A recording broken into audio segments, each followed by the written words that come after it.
hukum amar ma'ruf nahi munkar. Qala Allah Ta'ala wal mu'minuna wal mu'minatu ba'duhum awliya'u ba'd ya'muruna bil ma'ruf wa yanhauna 'anil munkar. Allah berfirman, dan orang-orang mukmin laki-laki dan orang-orang mukmin perempuan sebagian mereka menjadi wali atas sebagian yang lainnya. Dengan apa perwaliannya?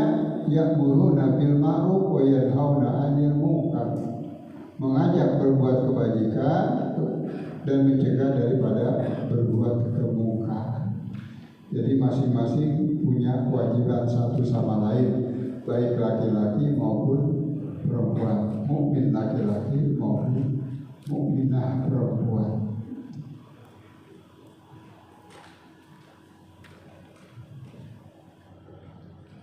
Al-Ghazali hukimatil ayah anna man hajarahuma kharaja minal mu'minin.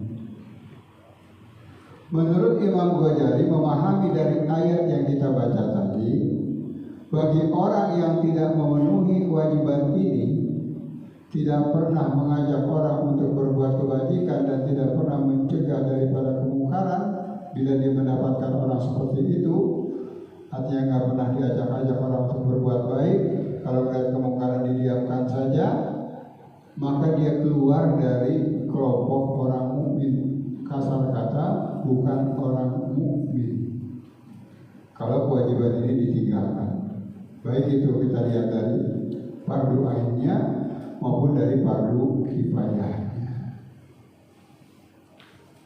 Jadi berat juga amar ma'ruf nahi munkar menjadi ukuran kita, dianggap, diakui sebagai mukmin atau bukan mukmin. Kalau kita lakukan, kita masih digolongkan mukmin, tapi kalau kita tinggalkan, berarti kita ghairul mukmin, bukan orang yang beriman. Wa qala al-Qurtubi ja'alahuma Allahu farraqa bainal mu'minina wal munafiqin. Menurut Imam Qurtubi dalam tafsirnya, dijadikanlah ayat ini adalah sebagai pembeda antara orang mukmin dan orang munafik. Kalau orang mukmin itu melakukan amar ma'ruf nahi munkar, tapi kalau orang munafik tidak melakukan itu. Jadi dianggaplah orang yang tidak peduli dengan amar ma'ruf nahi munkar adalah orang-orang munafik. Al-munafiquna fi darkil asfali minan nar. Dan orang munafik nanti akan berada di neraka yang paling bawah. Al-munafiqun.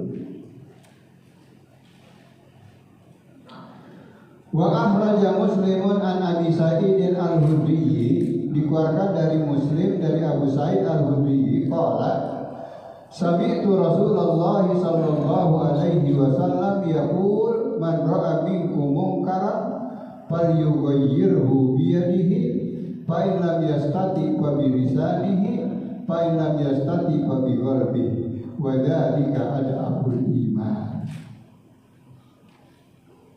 Aku mendengar Rasulullah mengatakan, man ra'a minkum munkaran, barang siapa melihat kemungkaran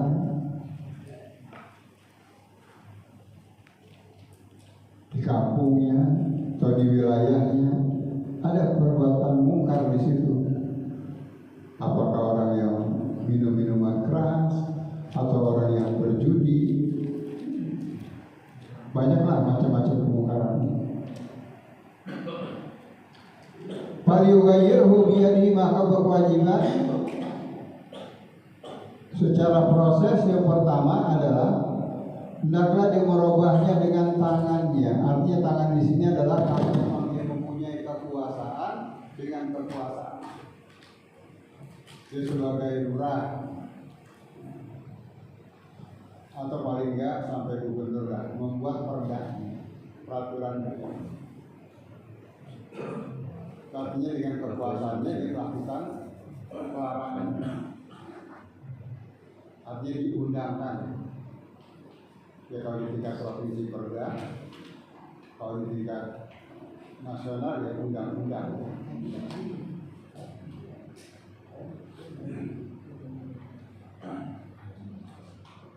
Fa'in lam yastati fabilisani. Kalau memang dia nggak punya kekuasaan, macam para mubalik, para asatid, nah itu dengan lisannya, dengan nasihat, dengan ucapan. Itu para ustaz, para orang-orang yang mempunyai kedudukan lah di tengah-tengah masyarakat, yang dianggap oleh masyarakat. Kekuasaan nggak punya, ngomong juga nggak bisa. Paling lam yastatir kami golbi. Kalau dua itu tidak bisa, maka dengan hati. Paling enggak dia benci kepada kemungkaran, jangan dibiarin. Paling enggak benci lah, enggak dibiarkan. Artinya enggak cuek, enggak disepelekan. Wadzalika ada abul iman, dan itu adalah selemah-lemahnya iman. Memang untuk mencegah dari kepada kemungkaran ini perbuatan yang berat, berisiko. Kepada pribadi mungkin bisa jadi kita akan dilawan, dibalikin ke sesuatu yang lebih besar, misalkan kelompok, kita akan diserang, akan dimusuhi.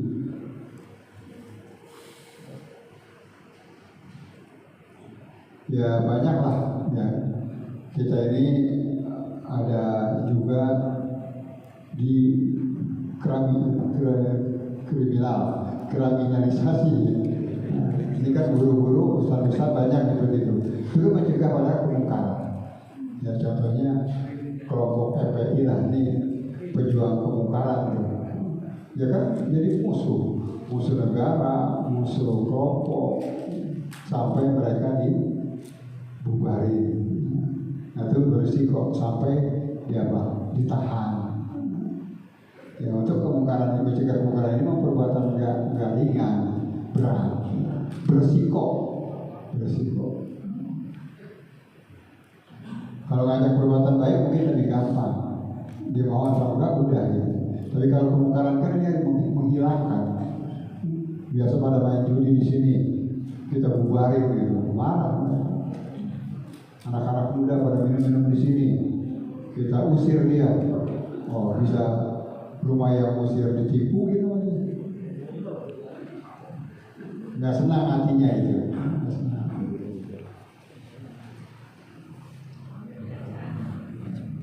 Wal Bazzar al-Islamu samaniyatu ashumin. Riwayat Bazzar, Islam itu terbagi 8 bagian.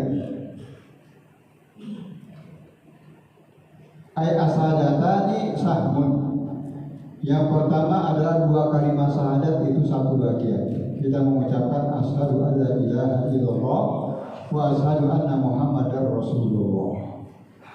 Ucapannya seperti itu, tapi yang tersirat itu di dalam 2 kalimat ini, bahwa apabila kita sudah mengikrarkan diri kita dengan 2 kalimat syahadat, berarti kita janji apa? Untuk taat kepada Allah atas segala perintah-perintahnya, dan juga taat untuk menjauhkan segala larangan-larangannya. Jadi kalau nonsen, kalau memang dia hanya mengucapkan 2 kalimat syahadat tapi tidak pernah melaksanakan kewajibannya dan tidak pernah mencegah kemungkaran, itu inti daripada 2 kalimat syahadat. Isinya itu bukan sekedar ucapan doang, tapi harus direalisasikan dalam suatu perbuatan.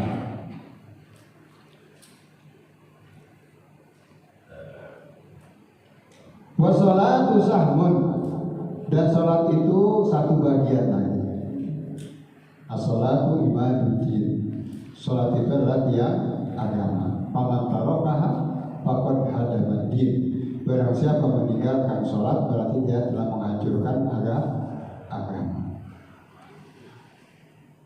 La iman liman la sholatalah. Tidak ada iman bagi orang yang tidak sholat. Jadi belum dianggap orang mukmin kalau dia tidak mendirikan sholat. Wa zakatu sahmun, dan zakat itu satu bagian lagi. Zakat yang mal maupun yang ghairul mal. Zakat yang berupa harta maupun selain harta. Nah, ini dua-duanya hukumnya wajib dan sudah ada aturan-aturannya dan kadar-kadarnya. Ya misalnya zakat mal itu kalau istri kita punya emas di atas 100 gram, nah ini harus dikeluarkan zakatnya. Kalau sudah sampai nisab dan haul, nisab itu artinya ukuran beratnya, haul itu ukuran waktunya. Jadi nisabnya itu kurang lebih ya 80 gram lebih, 87-an gitu, pokoknya 90-an lah. Ya 90 gram itu sudah berkewajiban untuk mengeluarkan zakatnya. Berapa persen? 2,5%.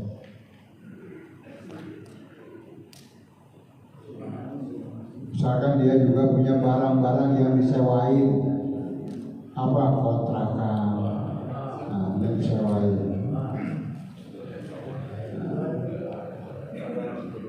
Sebenarnya termasuk juga ojek. Kita punya motor disewain, jadi semua barang yang disewain.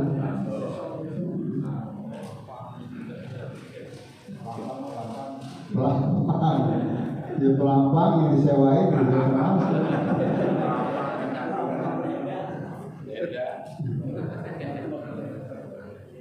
Nah ini kita jangan ambil seluruhnya, kudu dihitung-hitung. Bisa dikeluarkan langsung, bisa dikumpulin. Enaknya sih tiap bulan ketika bayar langsung bayar zakatnya. Misalkan berapa nih, kosan atau kontrakan 1,5 juta, udah keluarin 2,5%. Tuh udah tenang tuh. Karena duit kalau disimpan kadang-kadang lagi kita punya duit kepake. Kalau kita pakai salah, walaupun kita lagi nggak punya duit, karena itu udah hak orang lain, udah hak orang lain. Jadi bisa bulanan, bisa tahunan, bisa bulanan, bisa tahunan. Pokoknya setiap dapat kalau sewa-sewaan itu langsung. Beda dengan emas. Kalau emas itu ditunggu 1 tahun. 1 tahun berikutnya masih utuh 100 gram, bayar lagi apa kagak? Bayar, bukan setahun sekali. Pokoknya tahun kemarin udah bayar. Nah tahun berikutnya masih itu emas 100 gram, keluarin lagi. Dan juga jangan dikadar-kadarin Tuhan. Ketika waktu sampai waktunya jual dulu dah, jual dulu supaya nggak kena zakat gitu. Ini salah. Itu namanya main-mainin Tuhan.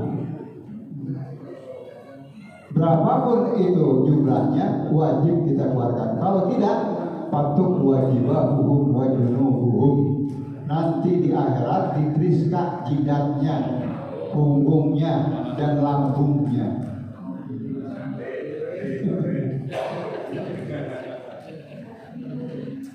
Kenapa fisik ini yang ditriskan?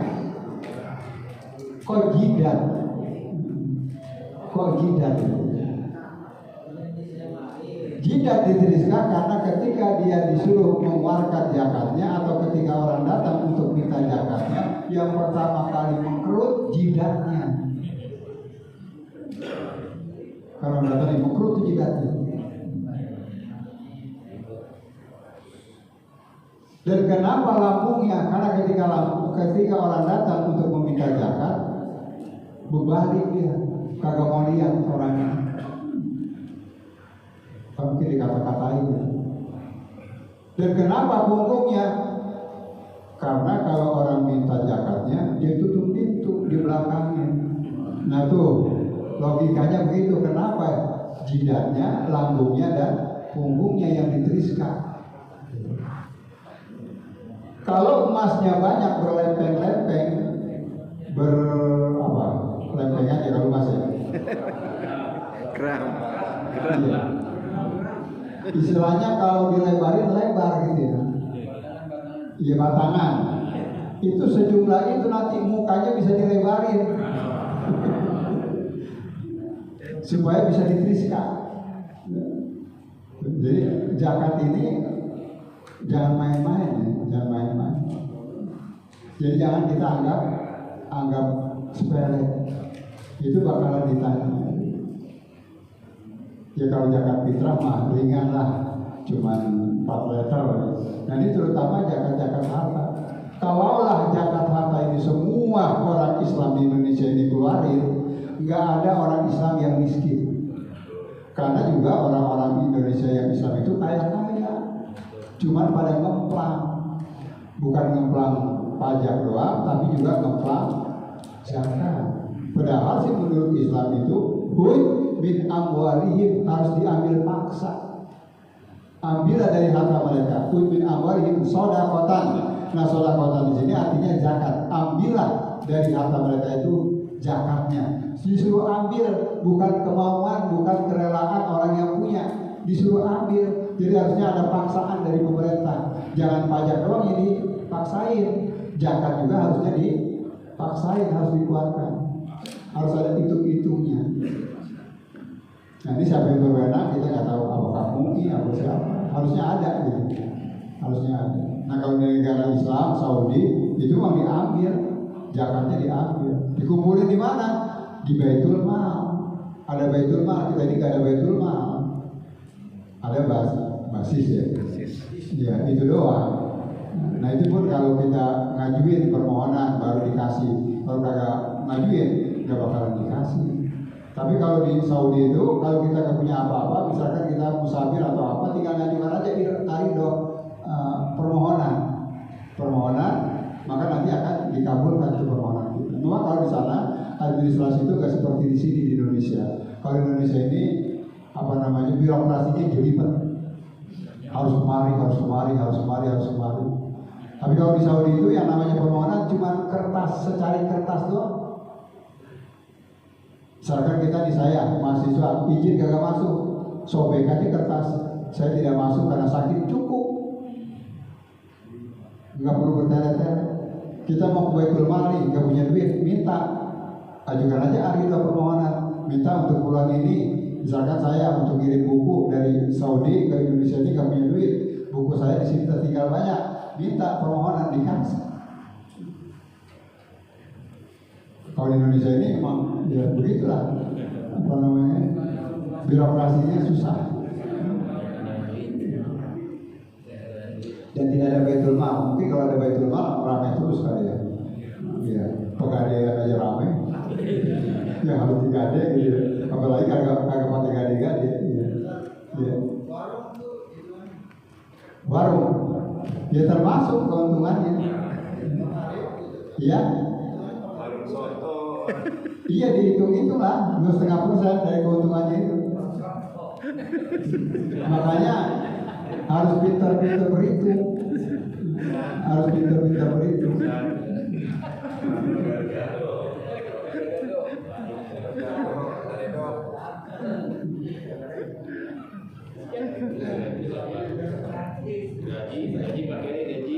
Gaji iya, gaji juga. Kita keluarkan 2,5% kan nggak seberapa untuk membersihkan harta kita. Nah, dipotong siapa? Pajak. Untuk apaan? Pajak. Untuk apa aja? Iya. Tapi kan nggak jelas. Kecuali kita tahu kalau itu dijakatin. Iya, kalau keperluan untuk yang lain bukan zakat namanya. Pajak. Iya. Dari bajis untuk zakat ya. Bahan zakat kan ya. Ya kalau memang itu lembaganya zakat, ya berarti udah dipotong. Gitu. Itu udah aman kita. Jadi kita perlu jelas dipotong apa? Potong zakat, potong sumbangan, potong buat tabungan rumah, dan lain-lain. Jadi perlu jelas. Jadi kita tahu. Karena kita juga perlu adanya ikrar kali zakat itu.